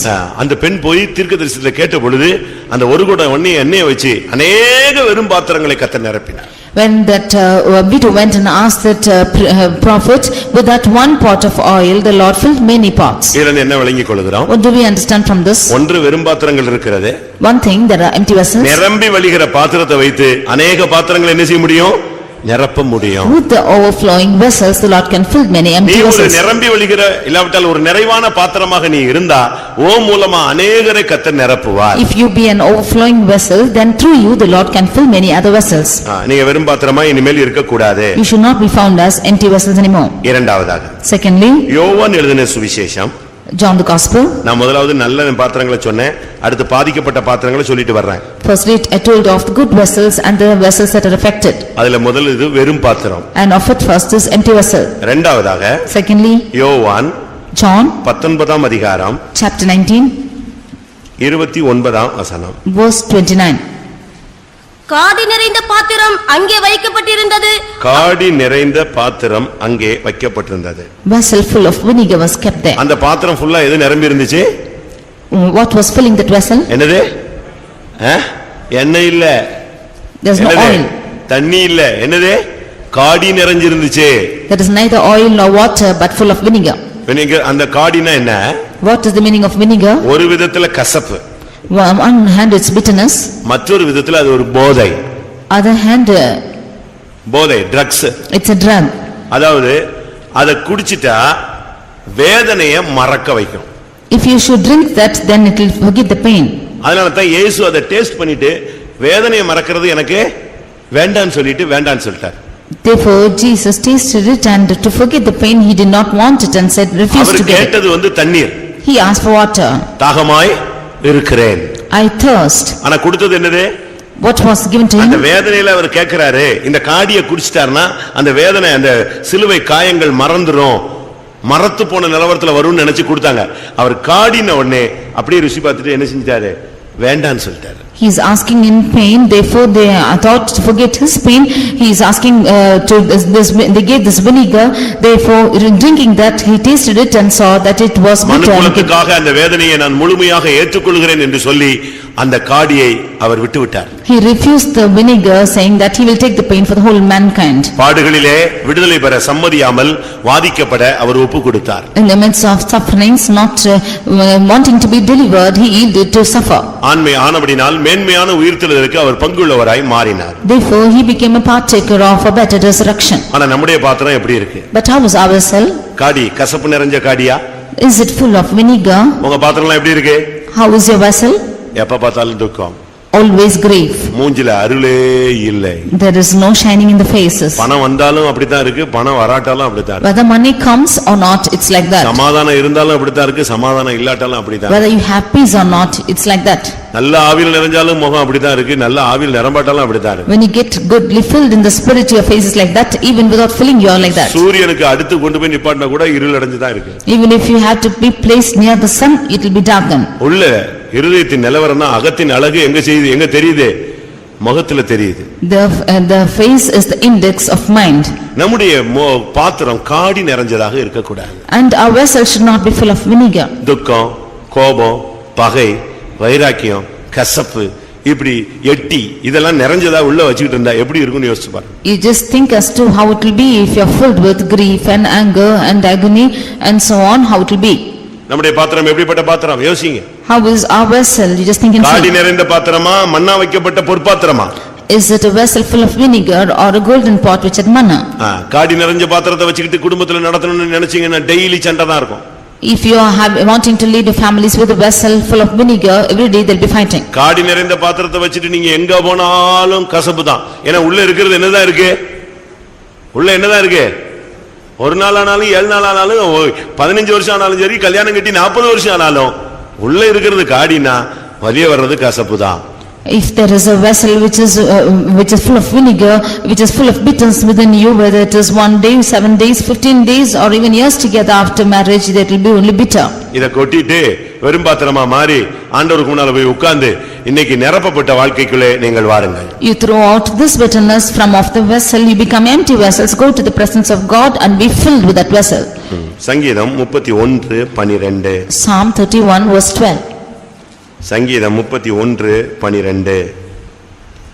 செத்தவனைப் போல எல்லாராலும் முழுவதும் மறக்கப்பட்டேன், உடைந்த பாத்திரத்தைப் போல் ஆனேன். இங்கே இந்த பாத்திரம் உடைஞ்சு போயிடுச்சு. Here this vessel is broken. அவன் சொல்றான், நான் உடைந்த பாத்திரம் போல மாறிவிட்டேன். He is telling the time like a broken vessel. இதுல ஊத்துனாலும் பிரச்சனை. Even if you poured in this vessel, it's problem. எது ஊத்துனாலும் என்னதான்? பாத்திரம் நெஞ்சிருச்சே, அவுட், அது உடைஞ்சு போச்சு. இனி அதுக்குள்ள என்னத்த ஊத்துனாலும், என்ன அபிஷேகத்துல டம்மு டம்மு டம்மு டம்முன்னு குதிச்சாலும் 1/2 மணி நேரம் கழிச்சு பார்த்தா வண்டி என்ஜின் ஆஃப்ல, ஒண்ணுமே இருக்காது. ஏன்னா அங்க பாத்திரம் என்னது? உடைஞ்சது. என் ஜனங்கள் 2 விதமான தீமைகளை தெரிந்து கொண்டார்கள். ஒன்று, வெடிப்புள்ள தொட்டியை தெரிந்து கொண்டார்கள். 2வது, என்னை மறந்து விட்டார்கள். We see that the vessel is broken, and how much ever they get filled in the spirit, how much it is poured over, and it will be nothing after half an hour, because the people have chosen 2 evil things. The one is they have the broken vessel, and secondly they have forgotten me.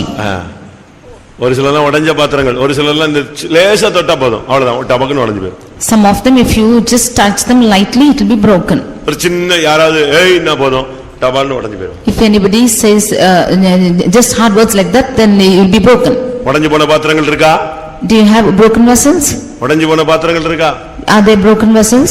நீங்களே உடைக்கிறது ஒண்ணு இருக்கு, தேவன் உடைக்கிறது ஒண்ணு இருக்கு. You yourself are breaking yourselves, but there is a period where God is breaking. உனக்குள்ள பெருமை இருந்தா தேவன் உன்னை உடைச்சு நொறுக்குவாரு. If you have pride within you, then the Lord will break you. இல்லாவிட்டா சூழ்நிலைகள்ல நீயே உடைவாய். Or in the midst of situations, you yourself will be broken. யாராவது அப்படியே உடைந்த பாத்திரம்னு தாவீதை போல அறிக்கையிடுறீங்களா? Are you anybody confessing that you are a broken vessel? ஏன் உடையணும்? Why should you be broken? நல்ல ஸ்ட்ராங்கா இரு. You be strong. என்ன வந்தாலும் கிறிஸ்துவுக்காக நில்லு. Stand for Christ, anything comes. சின்னதுல டக்குன்னு உடைஞ்சிர கூடாது. For small things, you should not be broken. சில கப்ப கொஞ்சம் தூக்கி வச்சிட்டா போதும், டப்புன்னு வச்சா போதும், ரெண்டா உடைஞ்சிரும். Some cups, if it is just raised up and kept, it will be broken. அதே மாதிரி தான் சில மனைவிமார், சில புருஷன்மார். That's how some husbands and wives. அதே மாதிரி தான் சில பிள்ளைகள், வாலிப பையங்க பிள்ளைங்க. That's how youths, boys and girls. அதே மாதிரி தான் சில ஊழியக்காரங்க, சில விசுவாசிகள். That's how some servants of God and believers. அவங்கள ரொம்ப ஹார்டா ட்ரை பண்ணிலாம் உடைக்க வேண்டாம். There's no need to break them in a hard manner. சும்மா லேசா பார்த்தாலே உடைஞ்சு போயிடும். Just if you look at them, they will be broken. நீங்க எப்படி இருக்கீங்க? How are you found? எரேமியா 48:38 பார்க்கும் பொழுது, Jeremiah 48 verse 38. அங்க ஆண்டவர் மோவாபை நொறுக்கிட்டார். We see that the Lord is breaking Moab. மோவாபின் சகல வீடுகளின் மேலும் அதன் தெருக்களிலேயும் ஏக புலம்பல் உண்டாகும். ஒருவரும் விரும்பப்படாத பாத்திரம் போல மோவாபை உடைத்து போட்டேன் என்று கர்த்தர் சொல்கிறார். கர்த்தரே அங்க உடைச்சார். The Lord did break him. காரணம் என்ன? What's the reason? காரணம் என்ன? What is the reason for it? 29ஆம் வசனத்துல, Verse 29. அவன் மெத்த பெருமைக்காரன். He was proud. 30ஆம் வசனத்துல, அவன் வீம்பு செல்லாது. In verse 30, his lies will not be affected. அவன் ரொம்ப பெருமையா இருந்தா கர்த்தர் உடைச்சிருவார். If we be too haughty, then the Lord will break us. வீம்பு பண்ணனும்னா உடைச்சிருவார். If we be doing anything wrong, then the Lord will break us. மோவாபுங்கிறது தவறான ஒரு பாவ வாழ்க்கை. Moab is a wrong life.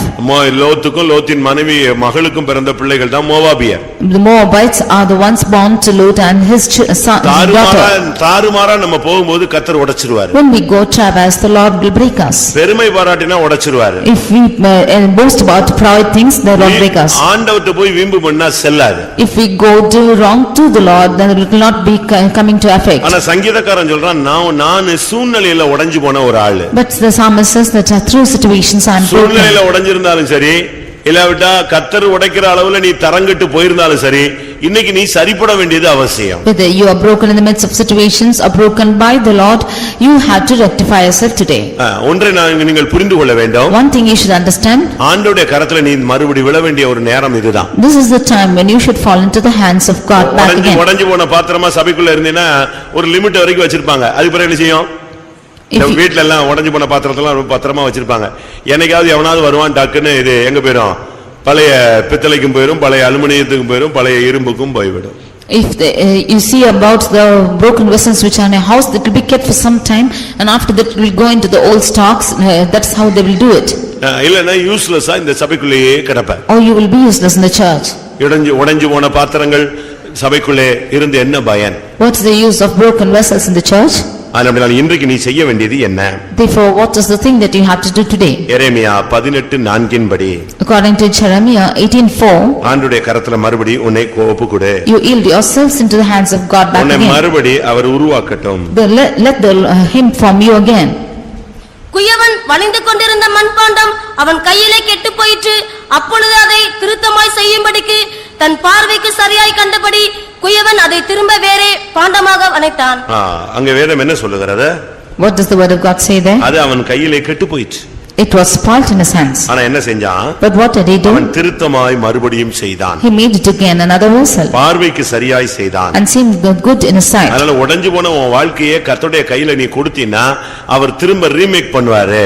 Therefore the life which is broken, if you give it to the hands of the Lord, he will again remake you. ஆண்டவருடைய சித்தத்துக்கு உன்னை ஒருபடி உடைச்ச அவர் கையில ஒப்பு கொடுத்தீனா உருவாக்கவும் அவரால் முடியும். If you break yourself and give into the hands of God to do his will, he can break you and form you again. கர்த்தருடைய பரிசுத்த நாமத்துக்கு மகிமை உண்டாவதாக. Glory be to the holy name of the Lord. கடைசியாக Finally, நான் நல்ல பாத்திரம் 4 சொல்லிருப்பேன்.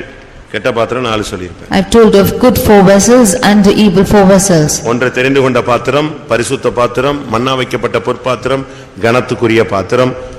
அடுத்து 5 நிரம்பி வழிகிற பாத்திரம்.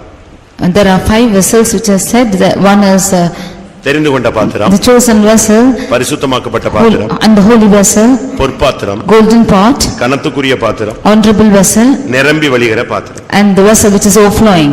அடுத்து பாதிக்கப்பட்ட நிலவரங்கள், And nextly, vessels which are affected, வெறும் பாத்திரங்கள். empty vessels, இரண்டாவது காடி நிறைந்த பாத்திரங்கள். and vessel full of vinegar. மூன்றாவது உடைந்த பாத்திரங்கள். Thirdly, broken vessels. நான்காவது கனவீனமான பாத்திரம். Fourthly, dishonorable vessels. 2 தீமோத்தேயு 2:20 கனவீனத்துக்குரிய பாத்திரம் சொல்லிருக்கு. 2 Timothy 2:20 we see of dishonorable vessels. அது சபைக்குள்ளே இருந்தே யூஸ்லெஸ், அதாவது பிரயோஜனமற்ற, அப்படியே எல்லாரும் ஒதுக்கி தள்ளுகிற ஒரு வாழ்க்கை. Those are the lives which are in the church and being set out by all. அங்க இருக்க கனத்துக்குரியவைகளும் கனவீனத்துக்குரியவைகளும் அப்படின்னு சொல்லிருக்கு. We see of them which are to honor and some to dishonor. ஆனா சபையில நீங்க சரீரமாகிய இத பாத்தீங்கன்னு சொன்னா கனவீனத்துக்குரியதுதான் கனம் பெற்றதாக வேதம் சொல்லுகிறது. When you see the church which is the body of Christ, we see that which was honorable was made dishonor. நீங்க சபைக்குள்ள கனவீனமாக இருக்க கூடாது. You should not be dishonorable in the church. கர்த்தர் உங்களை கனம் பண்ணுகிற ஒரு வாழ்க்கைக்கு நீங்கள் கடந்து வர வேண்டியது அவசியம். You should come to a life where the Lord is honoring your life. கனவீனத்துக்குரிய பாத்திரங்களாக நம்முடைய சபையில இருந்தோம்னு சொன்னா மற்றவங்க நம்ம வச்சே சபையை குற்றம் சாட்டுவாங்க. If you be the ones who are dishonorable in the church, then the others will accuse us keeping ourselves. சபையில ஒரு ஆள் கனவீனமா இருந்தான்னா அவனை வச்சு சத்திய மார்க்கம் தூஷிக்கப்படும். If there is someone dishonorable in the church, because of him this path of truth will be accused. உங்க சபைக்கு வர ஆள் இப்படி செஞ்சான், The person who is coming to your church did like உங்க this. சபையில உள்ள ஆள் இப்படி பேசினா, The one in your church spoke like இப்ப this. கனவீனமா நீ இருந்த சபைக்குள்ள இருந்தீனா உன் நிமித்தம் ஆண்டவருடைய நாமமும் தூஷிக்கப்படும், சத்திய மார்க்கமும் தூஷிக்கப்படும். If you are found dishonorable in the church, then because of you the name of God will be accused, and also the truth path also will be accused. இது 4வது பாத்திரம். This is the 4th vessel. 5வது Fifthly, விரும்பப்படாத பாத்திரம். the vessel which is not liked. நாம் விரும்பப்படாத பாத்திரமாக போய்விடக் கூடாது. We should not be the vessel which is not pleased. கர்த்தர் நம்ம நேசித்து தான் இந்த சபைக்குள்ள கொண்டு வந்தார். The Lord loving us brought us into this church. ஏசாவை வெறுத்தேன், யாக்கோபை நேசித்தேன். I hated Esau but loved Jacob. நம்ம எல்லாம் நேசித்து தான் கர்த்தர் கொண்டு வந்திருக்கிறார். The Lord has loved us and brought us ஆனா here. கர்த்தர் நம்மள வெறுக்கிற லெவல்ல நம்ம வந்தற கூடாது. But we should not come to a state where the Lord hates us. சவுலை நீங்கள் வேதத்திலே பார்த்தால், When you consider Saul in the word of பழைய God, ஏற்பாட்டு சவுலை, the Old Testament Saul, அவனை தேடி அழகாக கொண்டு வந்து ராஜாவா மாத்தினார். the Lord sought for him and made him a king. ஆனா ஒரு லிமிட்டுக்கு பிறகு அவர் சொன்னாரு, அவனை நான் கொண்டு வந்ததுக்காக நான் என்ன செய்றேன், ரொம்ப வேதனைப்படுறேன்னு சொன்னார். But after a certain limit, the Lord said that I am grieved for bringing him. அதுபோல Like this, மனிதனை நல்லா உண்டாக்குனாரு. the Lord made man beautifully. அவன் தடுமாறின பொழுது அது அவருக்கு பயங்கர व्यसனமா இருந்தது. When he stumbled, it was grievance to him.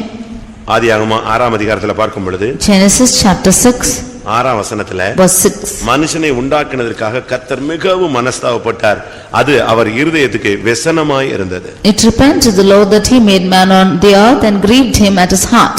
அதுபோல 1ஆம் சாமுவேல்ல பார்க்கும் பொழுது, Like this, when you see in 1 Samuel 16ஆம் வசனத்துல, 16ஆம் அதிகாரத்துல, chapter 16 1ஆம் வசனத்துல, verse 1. இஸ்ரவேலின் மேல் ராஜாவாயிராதபடி நான் புறக்கணித்து தள்ளின சவுலுக்காக நீ எந்த மட்டும் துக்கித்துக் கொண்டிருப்பாய்? How long do thou mourn for Saul, seeing that I have rejected him from reigning over Israel? அவனை குறித்து இன்னொரு இடத்துல பேசும் பொழுது, About him, when he speaks in another place, அவனுக்கு நிமித்தம் கர்த்தர் மிகவும் விசனப்பட்டார்னு இருக்கு. it says that the Lord is grieved concerning him. சவுலை ராஜாவாக்கினதுக்காக கர்த்தர் விசனப்பட்டாராம். The Lord is grieved for making Saul as king. நாம அப்படிப்பட்ட ஒரு நிலவரத்துக்குள்ள வரவே கூடாது. We should not come to such a state. எந்த சூழ்நிலையிலும் நாம அந்த நிலவரத்துக்கு தள்ளப்படக்கூடாது. We should not be cast into any state கர்த்தர் like நம்ம this. நேசித்து கொண்டு வந்திருக்கிறார். ஆனா சபையில நம்ம பண்ற சேட்டைகள் எல்லாம் பார்த்துட்டு ஆண்டவர் நம்மள வெறுத்துற கூடாது. விரும்பப்படாத ஒரு பாத்திரமா கொண்டு வந்திர கூடாது. The Lord has loved us and brought into the church, but looking at our situations, the Lord should not count as a vessel which is not pleasing to him. எரேமியா 48:38 அந்த வார்த்தையை மறுபடியும் நாம பார்க்க முடியும். Jeremiah 48:38 we can see this word. மோவாபின் சகல வீடுகளின் மேலும் அதன் தெருக்களிலேயும் ஏக புலம்பல் உண்டாகும், ஒருவரும் விரும்பப்படாத பாத்திரம் போல. ஒருவரும் விரும்பப்படாத பாத்திரம். A vessel wherein no pleasure. சில ராஜாக்களை குறித்து நீங்க பைபிள்ல படிச்சீங்கன்னா, About some kings, when you see in the word of God, அவங்க சாகும்போது அவங்க யாருமே அவங்கள விரும்பவில்லை. when they had died, nobody liked them. ஒரு சில பெற்றோர்கள் சாகும்போது பிள்ளைகளுக்கு அந்த ஆள் சாவட்டும் அப்படின்னு சொல்றான்.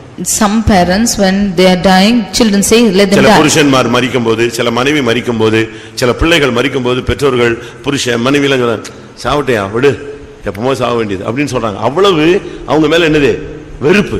Some husbands or wives or children when they are dying, they say let them die. To that extent they have a hate towards them. இரண்டாம் நாளாகமும் 21:20 பார்க்கும் பொழுது 2 Chronicles 21:20. அங்கே ஒரு ராஜாவை பற்றி சொல்லி இருக்கிறது. 32 வயசுல அவன் விரும்புவார் இல்லாமல் செத்து போனான். There about a king, it is said when he was 32, he died with a death where nobody liked. 32 வயசுல சாவுறான். ஆனா அவன் எப்படி செத்தானா? விரும்புவார் இல்லாமல் செத்தான். He died when he was 32, but he died in a state when nobody liked him. நம்முடைய ஓட்டம் முடிஞ்ச உடனே செத்துட்டானா நல்லது எப்பமோ சாக வேண்டியது செத்தான் போ விடு அப்படின்னு சொல்ற மாதிரி இருக்க கூடாது. At the end of our race, we should not think, be told like this, that if he's died, it's good because he has to died before. ஓசியா 8ஆம் அதிகாரம் Hosea chapter 8, 8ஆம் வசனத்தை பாருங்க. verse 8. இஸ்ரவேலர் விழுங்கப்படுகிறார்கள், அவர்கள் இனி புறஜாதிகளுக்குள்ளே விரும்பப்படாத பாத்திரத்தை போல இருப்பார்கள். அவர்கள் இனி மற்ற ஜாதிகளுக்குள்ளே எப்படி இருப்பாங்க? விரும்பப்படாத பாத்திரத்தை போல இருப்பார்கள். They shall be among the Gentiles as a vessel wherein there is no pleasure. கர்த்தருக்கு விரும்பப்படாத பாத்திரம், மற்ற ஜனங்களுக்கு விரும்பப்படாத பாத்திரம், ஊழியக்காரனுக்கு நீ விரும்பப்படாத பாத்திரம், யாருக்குமே விரும்பப்படாத பாத்திரம். அப்படி ஒரு வாழ்க்கை நம்ம தரங்கட்டு போடுமா? Should our life go to a state where the Lord does not having pleasure in us, and where our life is not having a pleasure in the church, in the midst of the people or the others too? Should our life go without pleasure? எரேமியா 22ஆம் அதிகாரம் Jeremiah chapter 22, 28ஆம் வசனத்துல பார்க்கும் பொழுது verse 28. கோனியா என்கிற அந்த மனுஷன் அவமதிக்கப்பட்ட உடைந்த சிலையோ, ஒருவரும் விரும்பாத பாத்திரமோ, அவனும் அவன் சந்ததியும் தள்ளுண்டதும் தாங்கள் அறியாத தேசத்திலே துரத்திவிடப்பட்டதும் ஏது? கோனியா என்கிற மனுஷனை பற்றி சொல்லியிருக்கு. ஒருவரும் விரும்பாத பாத்திரமோ. About a man called Konia, he is a vessel wherein is no pleasure. ஆனா அவன் ஒரு காலத்துல எப்படி இருந்தா தெரியுமா? But do you know how his beginning was? கோனியாங்கிறது அது ஒரு சப்ஜெக்ட் ஒரு நாள் பேசுறேன் டைம் இருந்தா. There is a subject called Konia. If this time permitted, I'll do it. அவன் எப்படி இருந்தவன் எப்படி மாறிட்டான்னு யோசிச்சு பாருங்க. He was in a good state, how he's turned. அதுக்கு ஒரே ஒரு சாம்பிள் சொல்றேன். எரேமியா 22:24. Jeremiah 22:24. யூதாவின் ராஜாவாகிய யோயாக்கீமின் குமாரன் கோனியா என் வலது கையில் முத்திரை மோதிரமாய் இருந்தாலும் அதிலிருந்து உன்னை கலற்றி எறிந்து போடுவேன் என்று. அவன் எப்படி இருந்தானா? How was he found? அவனுடைய ஸ்டார்டிங் ஸ்டேஜ் என்ன? How was his beginning? ஆண்டவருடைய வலது கையின் முத்திரை மோதிரம். He was the signet upon his right hand of God. ஆவியிலே ஆரம்பம் பண்ணின ஒரு வாழ்வு.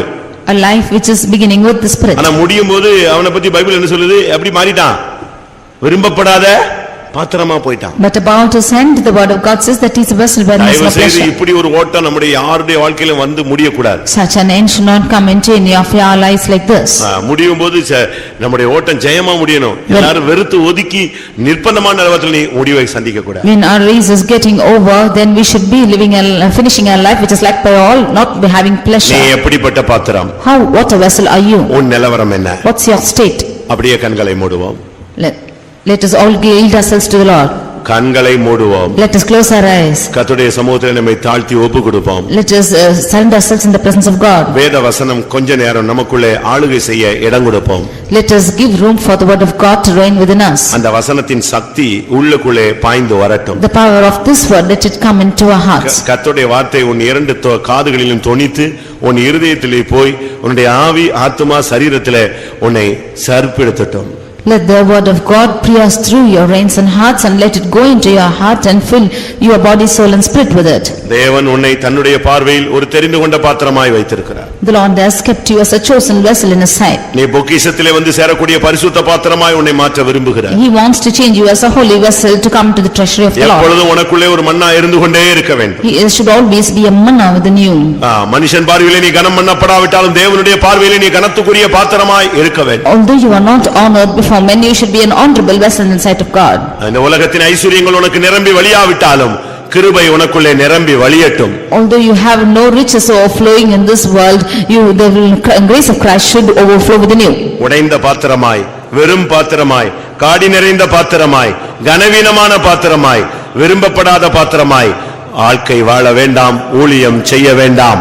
as a broken vessel, as an empty vessel, as a vessel which is filled with vinegar, or a vessel which is not having pleasure, you should not do the ministry. ஒரு கனவீனமான பாத்திரமாகவோ விரும்பப்படாத பாத்திரமாகவோ நீ இந்த உலகத்தில் ஊழியத்தில் வாழ்க்கையில் காணப்பட வேண்டாம். As a dishonorable vessel or a vessel which has no pleasure, you should not found in this world or in the ministry. உன்னை ஆசீர்வாதத்தின் பாத்திரமாய் மாற்ற விரும்புகிறார். The Lord wants to change you as a vessel. நிறைவான பாத்திரமாய் மாற்ற He விரும்புகிறார். wants to change you as a vessel which is full. உன் வாழ்விலே ஆரம்பத்திலே கொண்டிருந்த அந்த அனுபவத்தை காத்துக்கொள்ள தேவன் வாஞ்சிக்கிறார். The Lord wants to preserve the experience which you had in the beginning. கர்த்தாவே உம்முடைய கையில் என்னை தெரிந்து கொண்ட பாத்திரமாய் நீர் விரும்புகிற ஒரு பாத்திரமாய் என்னை காத்துக்கொள்ள எனக்கு அருள் செய்யும். Lord, help me to be a chosen vessel in your hands the way that is pleasing in your sight. தேவனுடைய கரத்திலே அவருடைய கரத்தில் உள்ள பாத்திரமாய் ஒப்பு கொடுப்போமா?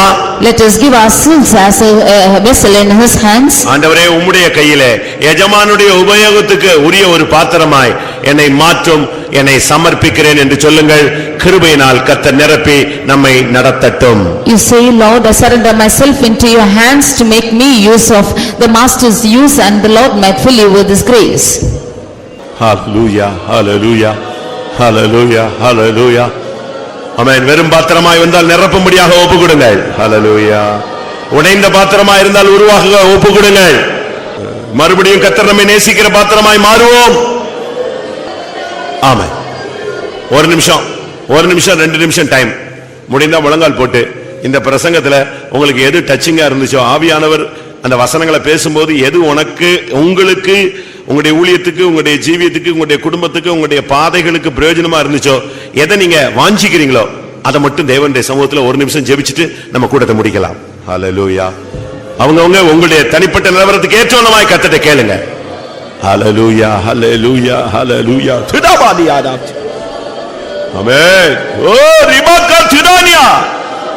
ரேக்கடபல கச்சிடா கடப கச்சிடபா. ஹிடாபானியா ஹிதனிகடபல கச்சிடா. உரா மஹாலியா சஹதுபி அங்கடா திடா திடா திடா. ஹல்லேலூயா. ஹல்லேலூயா. சுடா வஹானி அரபாலா கதுடா கரபஹானி ரஹானி அரபானா. ஓ ரிபக்கா துடா மங்கரபா கதுடானியா. ஆமென். உடைந்த உன்னை நிரப்புவார்.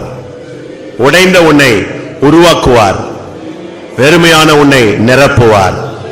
விசுவாசிக்கிறாயா? ஆமென். ஹல்லேலூயா. ஆமென். ஆமென். உடைந்த உன்னை உருவாக்குவார். வெறுமையான உன்னை நிரப்புவார். சிடபலக சிடபலாம் சிடமானா. ஓ ரபக சிடபலக சிகரபலா சிட. ஸ்வீதிபிமானியா ரபலா. ஆமென். கர்த்தருடைய வார்த்தைகளுக்காய் ஸ்தோத்திரம் பண்ணுவோம். நம்மை விளங்கிக் கொள்ள ஒரு வாய்ப்பு தந்தபடினால் ஸ்தோத்திரம் பண்ணுவோம். தேவன் எதிர்பார்க்கிற ஒரு நிறைவை பெற்றுக்கொள்ள உதவி செய்ய முடியாது. ஸ்தோத்திரம் பண்ணுவோம். இந்த கடைசியில எப்படி ஜெபித்தார்களோ அதை கர்த்தர் நிறைவாய் கட்டளையிட முடியாது. ஸ்தோத்திரம் பண்ணுவோம். தெரிந்து கொண்ட பாத்திரங்களை சேர்க்க இயேசு வரப்போறபடினால ஸ்தோத்திரம் பண்ணுவோம்.